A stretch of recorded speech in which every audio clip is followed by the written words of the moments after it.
Hello, City of Lewiston. This is Chief Jason Cusick with the Chiefs Briefing, Episode 1 podcast. I'm going to be doing these periodically because as a reason to kind of reach out to the community and provide some updates and information about the police department and some of the programs we're offering, some of the advances we're making, but just to try to be a little more communicative with the community in whole, understand what your police department is working on and what we're doing to try to make it a safer community. Today, I'm meeting with Sergeant Nick Eiler, who is the investigative sergeant, and our topic today is going to be about Child Advocacy Center, which is a project he's been working on diligently for well over a year. It's an incredible resource for the community, and I'll just go ahead and explain basically what the mission and purpose of the Child Advocacy Center is. So, Sergeant Eiler? Yeah, Chief, I appreciate having me on today. So without reading our mission in its entirety, our purpose and mission of the Child Advocacy Center is to have a spot where children who have been victims of crimes can come and tell their story, which is an important part of the court process and kind of holding people accountable for abusing those children. The other really important part of the Child Advocacy Center is that it's child-focused and kind of helps them work through some of their trauma.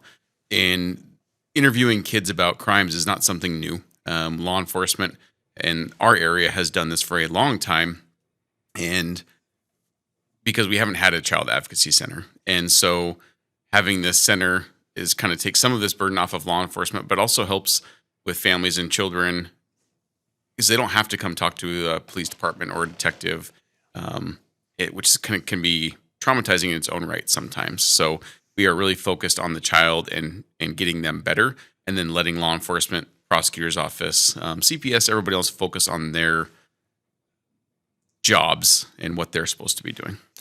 And is there an age limit? I mean, is it anybody under 18 or anyone under 18? Yeah, okay. Correct.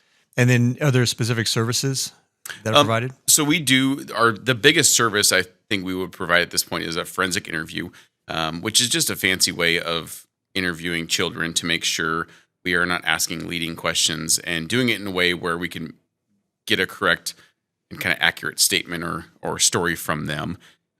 We also focus on getting these children and families into referrals to counseling if they need it. And our long-term goal, which is something we are working on, is medical care for the children if it is needed because of the abuse they suffered. The other portion of our CAC that is going to come soon, hopefully, is the kind of teaching and presentations to our community about child abuse. So to be more proactive and stopping it and less reactive and just when it happens. No, that's fantastic. And there's a lot of wraparound services. So is there a cost to anybody if we have a child that's been victimized? It is not. It is a free service to our community. We are solely funded by community and state and federal grants. So the cost is free. And this is not something that you can't just bring your child into the CAC and ask for an interview. It is referrals from either law enforcement, child protection services, or medical providers. So there has to be some type of kind of step taken by one of those professionals to start this interview process. Okay, and that was actually going to be my next question, so I appreciate you answering that. So when a child walks in, or we decide to have a referral, quickly, can you kind of summarize, what does that look like when they walk in the front door, and then when they exit? What is that process and that onboarding? So that family and child are going to show up at the CAC with either their law enforcement or CPS kind of contact that they've been speaking with about their investigation. We are going to sit them down with our forensic interviewer, and so that person can kind of start meeting with the family and the child, because one of our main goals is for these children to feel comfortable and safe when they're telling their story. And so building that rapport with that child is a really important piece of that conversation. And then once the child is comfortable, our forensic interviewer will take the child into a room, and the forensic interviewer and the child will talk about what had happened. And there's a very specialized way they go about that interview process, but it's really to reduce the trauma to the child and to get a clear and accurate story. And one of the biggest things about that story is that it's a recorded interview with our forensic interviewer, and so we can then share that with our other professionals, whether it's the prosecution, medical, and so the child doesn't have to go around and tell their story over and over and over again. Once the child is done, we will meet with law enforcement or CPS, whatever professional brought them in, kind of explain to them what had happened, and then everyone sits down with the family, talks about next steps and what the rest of this process looks like. Okay. So, and this is a non-law enforcement setting, right? The facility's not Correct. in a police department or Yep. a hospital per se. St. Joseph Regional Medical Center has been nice enough to donate or give us a space that we are currently working out of. It is not in the hospital. It is adjacent to the hospital in what's called the Carondelet House. And so they've been awesome working with us and letting us have this space to really get up and running. And have you had an opportunity to actually utilize the facility since it's opening yet? We have. We've been open for about 2 months now, and we have used it more kind of than even we estimated we would, which I know doesn't sound like a good thing because no one wants child abuse in our communities, but I look at it as how important this was that I think we're probably doing 2 or 3 interviews a week at this point. And that so far has covered Region 2 in the state of Idaho, which is our local Idaho region. And then Pullman and Clarkson and Asotin County are also using us for their child interviews because they have the same problem. They have to go to Spokane or Coeur d'Alene for their interviews if they don't use us. And this is the first CAC, which is short for the Child Advocacy Center in the region, correct? Correct. The closest one, since I've been in law enforcement, the closest one to Lewiston has been Coeur d'Alene. And so in the past, we've had to take kids, I remember there was a case I had, a kid was 6, and the family had to drive her up to Coeur d'Alene, and we met them up there. And then this kid is asked to sit down and tell the story of probably one of the worst days of their lives. And so it's just not conducive to that trauma, kind of trauma focused or, helping with that trauma. That 2-hour drive it's not helpful. And so having one here is a huge, huge resource for our community. And I got to imagine being so close to St. Joe's that it makes it much easier as far as those wraparound services with not only supporting the child, but I would imagine supporting even the parent. That's the for lack of a better term, I guess the non-suspect. Correct. Whether it be the mother or the father or even just the caregiver, and providing resources to them as well to help the child through this process and through their trauma recovery. Correct. The hospital, one of the things that we are doing specifically for that is, so right now the Quad Cities, so Lewiston, Clarkson, Pullman, Moscow, there is not a pediatric sexual assault nurse examiner is something that we do not have in our Quad Cities.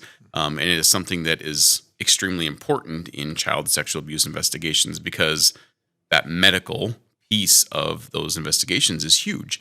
And we don't currently have that.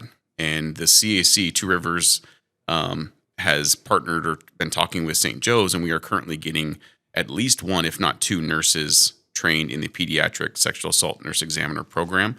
And St. Joe's will then be able to provide those services to our children that need it, which is, again, a huge thing compared to driving 2 hours to Spokane or Coeur d'Alene. Yeah, because it's victim focused. Correct. Okay. Well, and speaking about that, since we're trying to expand the program to be for the community and try to help out more, is there anything community support wise that the community would just support this or help out with the CAC or any of these programs? I would say right now, honest, word of mouth and just getting us out there and explaining what a CAC is, I think is a huge part that the community can support us. The other part is honestly funding. We are very new and working on federal and state grants and those type of things, but that initial funding to get us up and running is a huge step. And luckily for us, we live the Lewiston, Clarkson, Quad Cities area is great when it comes to this type of nonprofit and community support. And so I have faith that we will be funded and supported by our community, but that would be a huge help for our community at this point. Okay, because funding to get any program off the ground is always the key, because then it becomes sustainable. Okay, so moving on, since we're talking such about a very difficult conversation about child abuse and neglect, for the parents and the caregivers out there, do you have any? Can you provide any insight into about signs of abuse or what parents and caregivers can look for? The possibility their child could be a victim of abuse, whether it be physical or even sexual, even emotional. Yeah.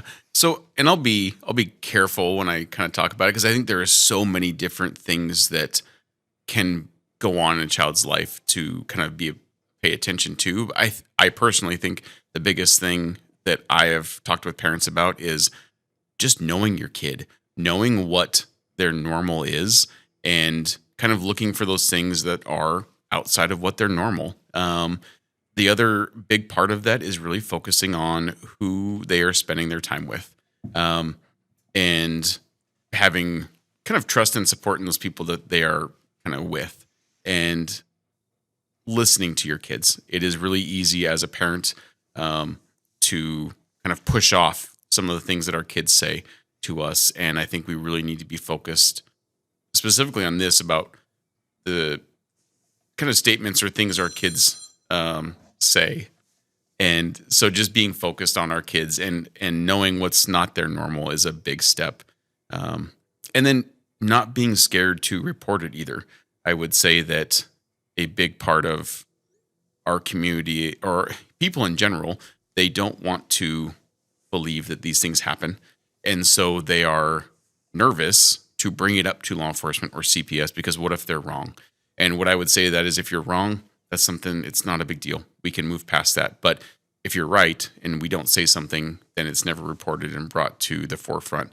And so, again, knowing your kid and not being afraid to bring it up to a professional, or I would say, are two big things.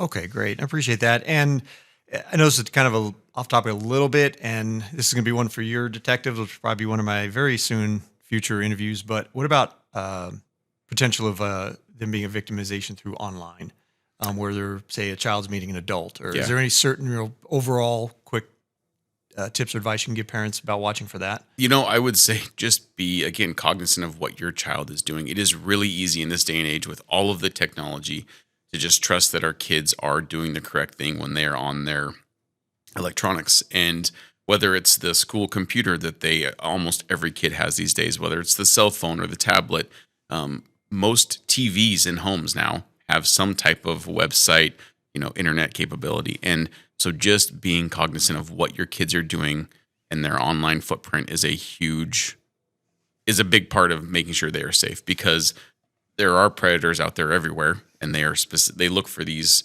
kids that are online and not being monitored. One of I have it for my daughter, and I promote it to anyone who asks, but phone wise for your child, Bark Technologies you can Google it, and it is a wonderful app and phone that you can buy for your children that monitors not only their online activity, but their text messages and phone calls to, again, make sure your child is speaking with people that you are, and you're aware of what they're doing. Okay, I appreciate that. And moving into the actual capabilities, I don't know if we're in there yet with the CAC, but is there any resources like education or prevention if parents just want to reach out and find out, I don't know, like pamphlets or maybe educational programs in schools or daycares or even businesses that the CAC can offer? If parents need to or have questions, they can absolutely reach out to us or get on our website and look for some of those resources. We are a big part of our CAC, and what we're focusing on with some of our grants we're currently writing is community presentations and teaching. Kind of like we discussed earlier, to really help people be more proactive and stopping and being aware of child abuse and even what child abuse encompasses, instead of reacting to when it happens. And so we really do have a goal of being in our 5 counties that we cover in the state of Idaho, meeting with schools, getting into school districts and talking to them, having community presentations about child abuse. And because it's not something people like to discuss, because it's a very rough topic, but it is also super important that we don't just forget, because it doesn't go away and it just gets worse. I got you. And do you happen to have the website, the URL handy, or? Yeah. So it's our acronym is True CAC. So it's trucac.org is our website that you can go to. And from there, we have resources, links to the state of Idaho, how to report child abuse, your different law enforcements in the area. You can also donate to us through our website or reach out to us via email or phone. Okay. And just because I know the community is very, in a way, hands-on as far as always wanting to help and even volunteer. Is there a volunteer arm to the program, or what if there's people in the community that become very interested in a CAC? Is there any way they can just help Absolutely. without being a true, interview or something like that. Yeah, absolutely. We have kind of a running list because we've already had people reach out to us and say, "How can I help? How can I volunteer my time with this nonprofit with the CAC?" And so we have a running list at this point of just contacts because we aren't quite there yet as far as getting those volunteers up and running, but we will 100% have that need in the near future. So what I would say is reach out to us, email us. Our email address is info@truecac.org, and we will get you on that list and can reach out to you when we're ready for volunteers. Okay, and then so going forward, kind of forward thinking, with being so new up and running, and especially your position, you've been doing it for several years now, and a lot of experience and challenges. What are some of the challenges you're seeing as far as pushing these investigations forward, or even getting families to come in and report it? I would say and this is my opinion, but I've been in investigations for close to 7 years now, and I've really focused a lot of my time on child abuse and sexual assaults. And so I would say it's my opinion, but I also have a fairly good idea of kind of our communities. And one of the big hurdles that our community has, and it's not just ours, but one of our biggest hurdles is not understanding child abuse and what it encompasses. And again, we talked about it already, but not wanting to believe these things happen. When we have a child abuse case that we take to a jury, or a child sexual abuse, child rape case that we take to a jury, we often find it very hard to get that past a jury because people in our community don't understand what this is. We've watched too many movies, we've seen too much TV, and we have this idea of, a kid getting pulled off the street in a white van and, hurt by someone that doesn't know them.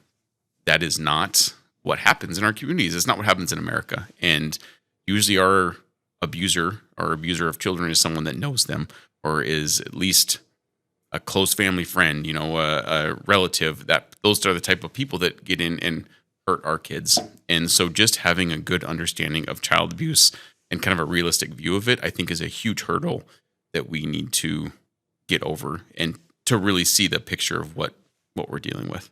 That the abuse really is much closer to home than we all realize. Correct. Yeah. Yeah. And through my years of experience, and when I used to be in investigations, and back in the day when I was a sergeant supervised special victims unit, I found that was the case more times than not. The vast majority of the suspects were generally either family members or just close family friends. So I agree with that.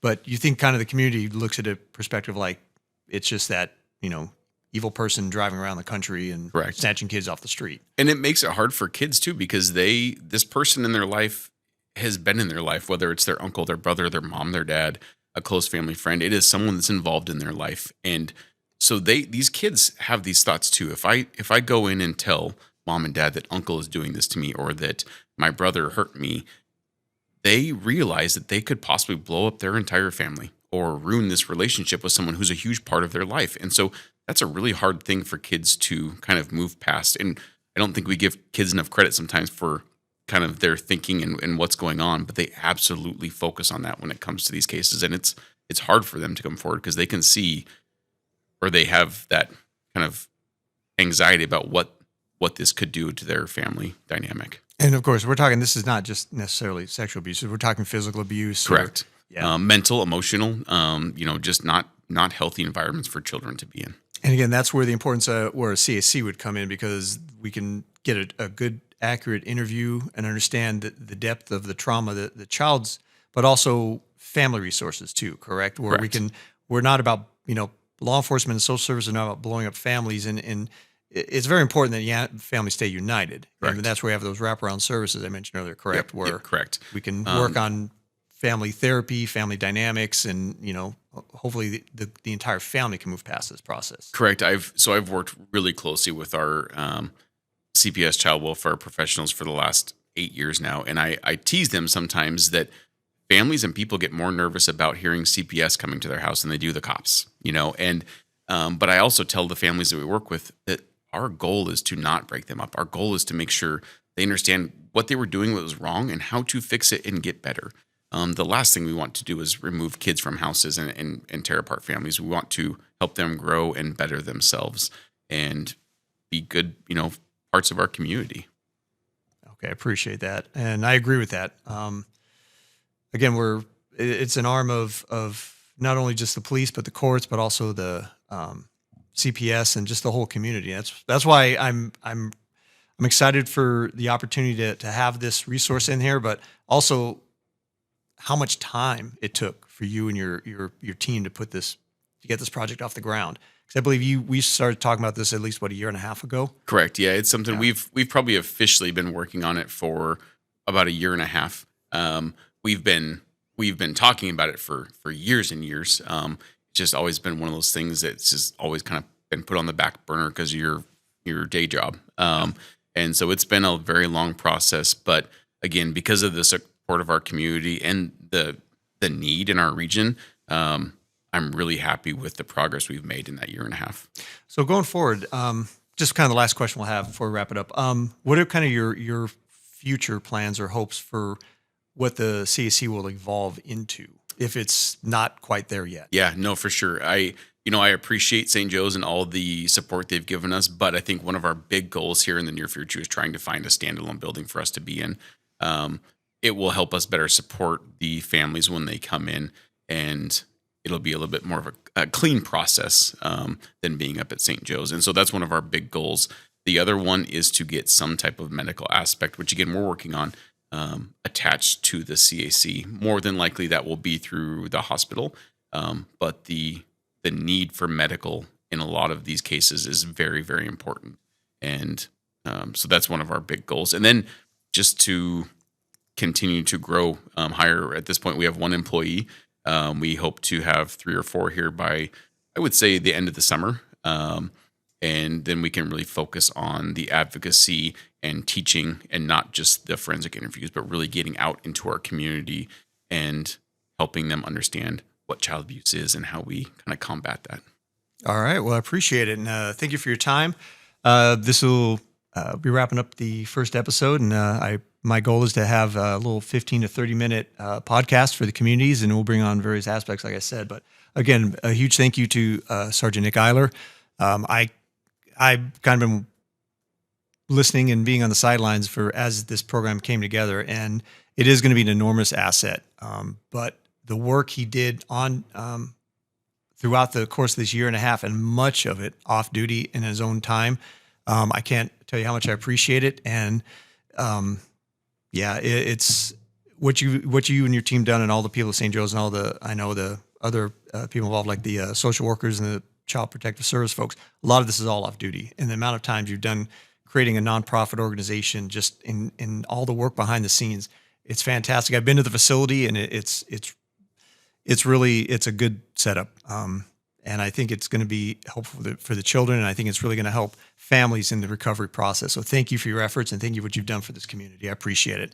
Sure. And with that, Lewiston, I appreciate your time, and stay safe. Take care.